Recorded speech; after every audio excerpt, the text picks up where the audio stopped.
Pemerintah Kota Banjarmasin baru saja memasuki hari ke-90 masa kerja mereka.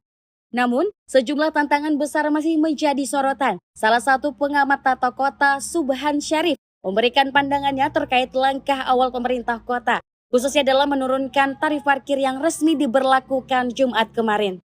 Kebijakan ini dinilai cukup baik, hanya saja pemerintah ke depannya harus bisa memikirkan bagaimana penyederhanaan pengelolaan parkir tersebut agar nantinya tidak berdampak terhadap pendapatan daerah.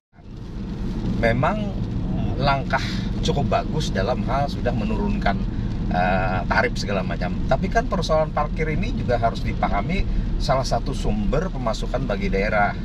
Nah, sehingga yang dilihat tuh sebenarnya bukan persoalan pungutannya, tapi bagaimana pemasukan parkir itu bisa benar-benar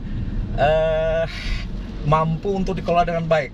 Apakah misalnya tidak terjadi kebocoran, tidak terjadi misalnya, kita melihat kan yang faktanya yang sering kita lihat tuh kan ada beberapa pelaku yang terlibat di dalam hal penanganan parkir. Nah, harusnya pelaku yang misalnya dari pemerintah menyerahkan ke pihak yang mengelola kawasan itu, kemudian pengelola kawasan itu kan menyerahkan lagi ke pihak lain. Lalu terjadilah ada 3 tahapan. Nah, ini harus bisa disederhanakan.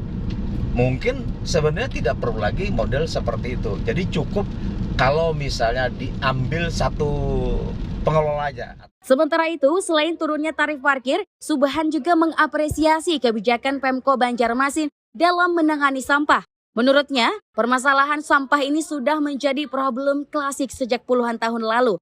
Belum ada gebrakan cukup apik yang dilakukan terkait hal ini.